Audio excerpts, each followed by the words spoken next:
Welcome in to the Madden 23 First Look. I'm Nick Mazesco, and today we're going to get a chance to see some live Madden 23 gameplay for the first time. Our players for today, if you've ever seen Madden YouTube, you know this guy. He's got 1.4 million subscribers over on YouTube. It is none other than TD Barrett. On the opposite side, if you watch the MCS, you know this guy. He is a former #1 Madden player in the world. It is none other than Clef the God. And we wouldn't be able to play this game without somebody from the EA side to help us explain some of those new settings, and joining us is Madden gameplay designer K.Spade. Gentlemen, so happy to have you guys along with us. Ooh. Got green. Yeah, I may have lurked a little bit.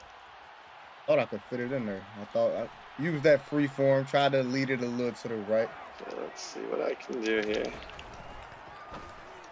Nice. Freeform. That's beautiful. How do you feel, TD? How do you feel like that freeform passing? You feel like it helped you in the red zone? Because last year scoring in the red zone was so tough. Oh, essentially you're just looking for open field. Like right there, I pushed that probably like I said, about a yard to the max into like the open zone. Because I feel like in the NFL, like those quarterbacks, it's so crowded in the red zone that you need like a little bit more control. Which that's what makes that such a cool feature.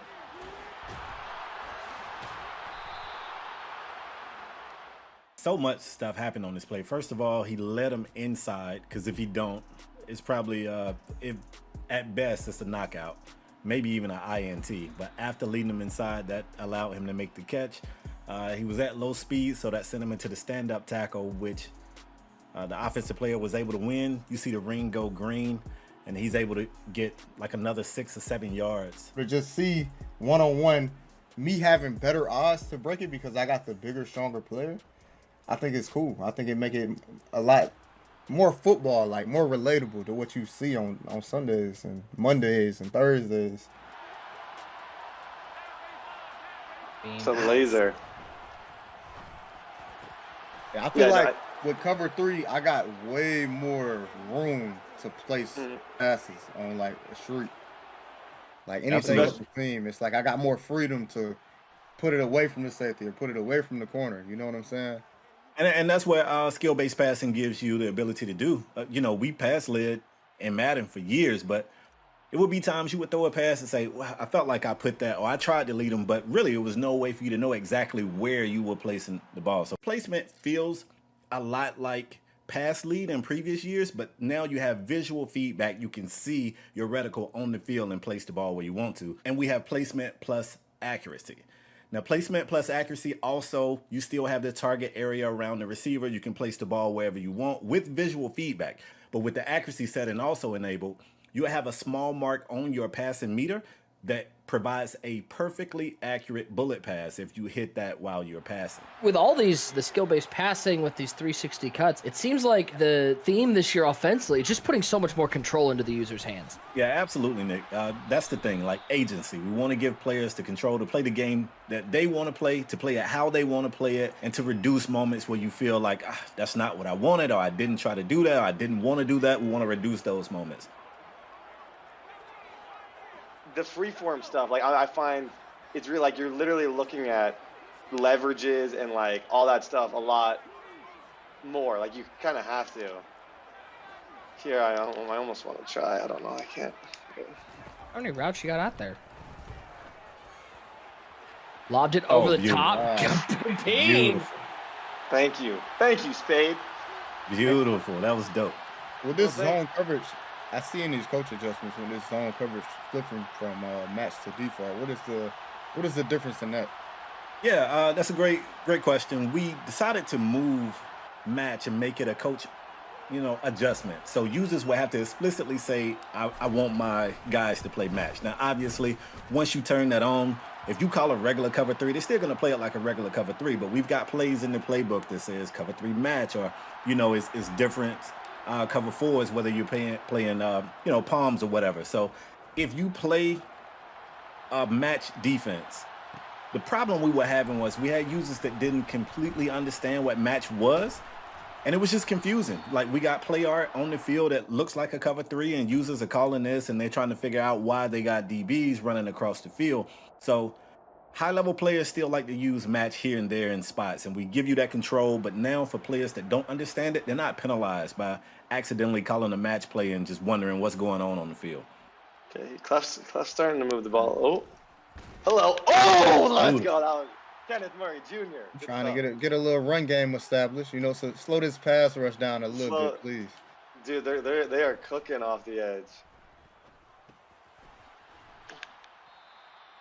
And I'm just noticing a bunch of new animations. Like nothing is like, especially in those double team tackles. Like it's not just like one animation and another animation colliding. It is actual like double team tackles and both players being involved. Yes, no, definitely. The real beauty of that system, Nick, is that they aren't motion captured two-man tackles. Like they are actual one-man tackles that another player gets to interact with. And this is something that FieldSense gave us the ability to do.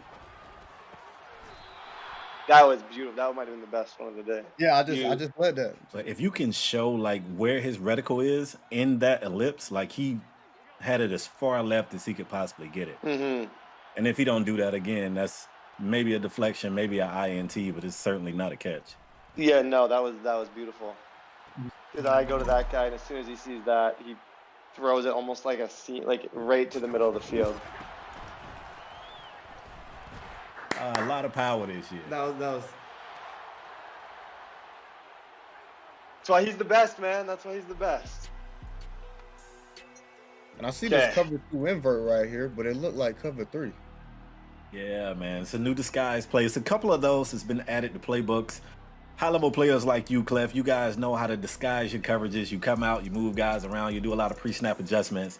But noobs like me, we come out and we just run the play however it looks. So they give us plays like this year, where you see the one high safety, it looks like a cover 1 or a cover 3, and they drop right into a cover 2. So the play before, Clef, you were the one like 2 ago. That was cover. It looked like cover 3. That was cover 2? Yeah, it was cover 2. It was cover 2 actually. That's fire. Crazy. Curious though, you talk about some of these new plays, the new disguise plays added. Spade, does that mean defensive playbooks got bigger, or was there some stuff taken out in lieu of those disguise plays? Yeah, we removed some stuff. I mean, we definitely have the data to see what plays are being ran, how much of the playbook is being used, and we just felt like we had these swollen playbooks with a lot of plays in it. Some of them were the same, like slightly different variations of the same play, and we just did some cleanup. We just went through and removed stuff that people weren't using a lot. We added some new stuff.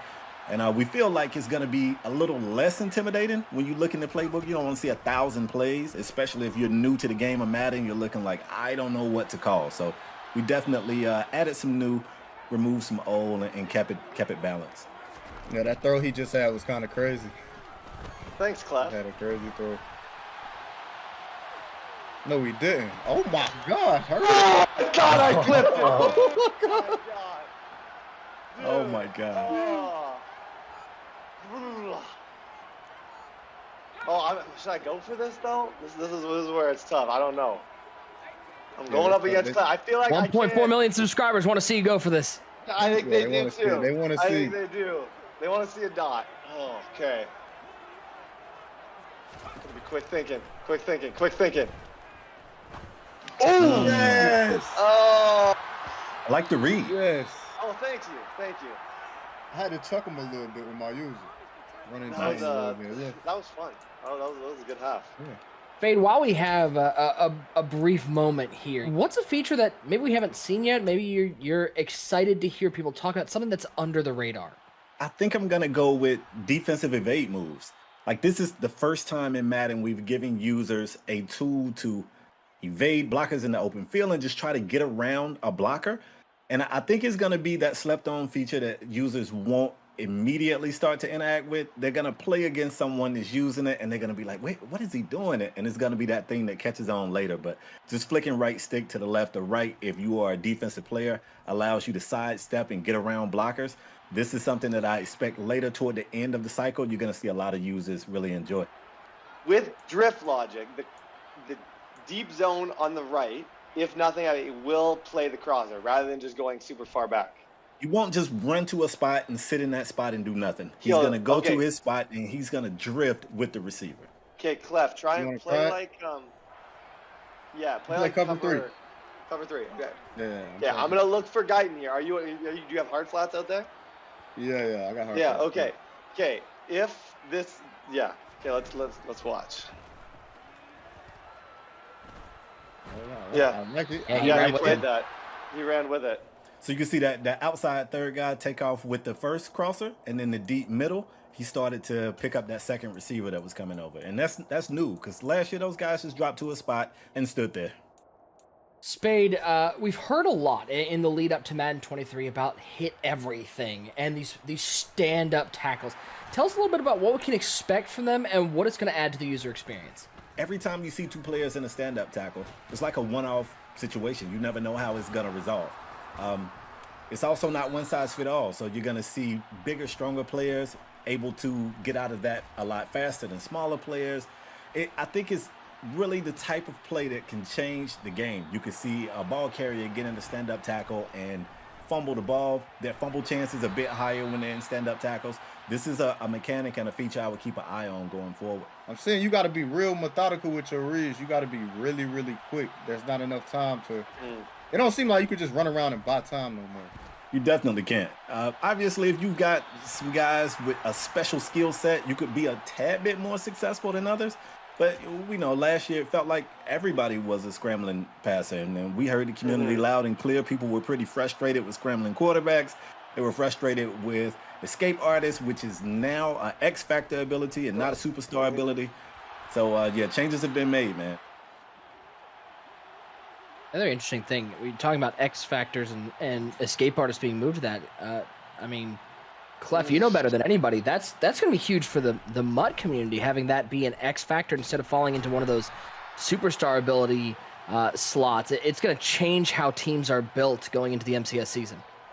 Oh yeah, definitely, because you're gonna have to change your offensive alignment. Now you might use O-line abilities. You know, you might spend more on your O-line. Escape artists, it's gonna open up a lot of. It's definitely gonna open up a lot of AP space elsewhere to spend, because it took up a lot in Madden 22. Like you had to, if you wanted to escape, you had to spend a lot to get it. As far as AP, so it's definitely gonna change the landscape of how teams are built and how guys use their AP. Well, because it's harder to get outside the pocket. Like it's all like you're gonna really have to learn like football concepts, slant. Like you're gonna have to throw a lot of quick stuff if you're gonna be successful in this. And like stuff like that too. Seams. Yeah, seams look really good. And that was led. Like this might be the year of the seams. I'm not gonna lie. The way these seams are looking, be. if you can learn to use that skill-based passing, you're gonna be able to attack the seams much more easily. Absolutely. Murray Murray. Jr. Kenneth Murray. Yeah, I see you. I like that. Okay, now we got the. I haven't really done many unders. Let's try the unders. See if I can run on. Man looks a little. It looks good. Man looks really good. Clef, I think it's safe to say defense in general looks good, man. Like Defense defense look good. is up. Yeah, defense looks amazing. Like, I mean, let's be honest, Clef. If this was, oh no, not Eckler. Eckler just, I mean, Eckler. was lighting up and everything. That's 92 yards. That is a 92-yard touchdown, and TD Barrett just put you on his YouTube channel. Hey, man. I used the L2 thing at the end there. I hit him with the speed cut. Gotta I'm love not it. about Austin Eckler, man. Thank you. He got the new mechanics, downloading them to his database, and he is out here, man. One thing I'm noticing just watching this, and as somebody who called a lot of Madden last year, and I don't know if this was intentional. Stripped. That's a new strip animation. There it is, peanut punch. Oh my goodness. That's new. I like that. I like that a lot. Herbert's got that high ball ability. He does. He really does. Throw those elite high passes. Back. Oh my back. God. Wow. I like that. Okay. You threw that right at the pylon. That was just a pylon throw. Nice. I ain't even gonna lie. Kind of tried to sort of back, and that kind of worked perfectly. Yeah, beautiful. It almost turned it into like a baby comeback. Like it just sort of stopped the route. That was like a long handoff. Yeah. That was a crazy throw. because the DB was like running with them and it was thrown by. I like that. And Clef, you hear TD talking about throwing it up to his big target. It's definitely going to be times this year that the right thing to do is going to be to play the SWAT instead of going for the pick. I'm guilty in the past of always going for the pick. Special teams matter. Get out, McKenzie. Special teams. Does he have enough gas though? Yeah, he's out of there. Woo. Special teams. Do I have a? Oh yeah, Trey White over there. No, don't throw over there. I'm not worried about Trey White. Don't throw the bite. I'm not worried about it. Trey White is over there. Yeah, he not even getting. Oh yeah. Oh goodness, beautiful freeform pass right there. Out here making Jalen Guyton look like Keenan Allen. Good quarterbacks. They make average receivers look like good receivers. That's Keenan Allen, though. That guy's not an average receiver. Keenan Allen. Oh, damn. Keenan's really good. Okay, let's see. Every AFC West team is watching this being like, I don't want to play this team. I don't care about Trey White. No, I do. I lied. We do. Yeah, Trey. I do care about Trey. He definitely boxed him. In my head, I was gonna throw it, but then I was like, nah, it's gonna be an instant. Please throw it. I'm gonna try to pick it and return it. Yeah, no, I think that you definitely would have. No, I care. I care about Trey White. I do, and that's it. I got a little overconfident with Mike Williams. Before we get out of here, guys, I gotta get your final thoughts. TD, what did you feel was the biggest difference or biggest change you noticed from Madden 22 to Madden 23? Freeform passing, first of all, like just being at like zone coverages, lack of, you're gonna have to get better, and not like, if you watch this entire thing with me, there might have been once where we actually got clean out of the pocket, and it was because Clef like actually made like a really nice play and got out, but there was a lot of pocket passing in the game, a lot of just like, get the ball, you're looking to throw it to your running back or like on a seam. The running game, I like the running game, I like the kind of new, the new jump cut. And yeah, pass everything. Like I really liked it. That was good. Yeah, Clef, this feels like from what TD's saying, this is a totally different game from Madden 22 to Madden 23.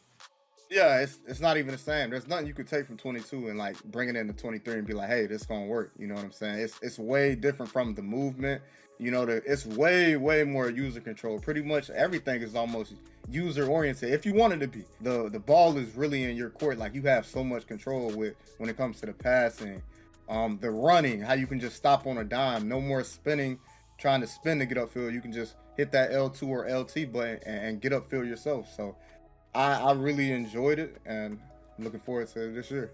Yeah, I don't know about you guys, but after watching this, I'm ready to get my hands on this game and get into the lab. A reminder, worldwide release of Madden 23 is August 19th. Get your calendar circled and get ready to get out there on the virtual gridiron.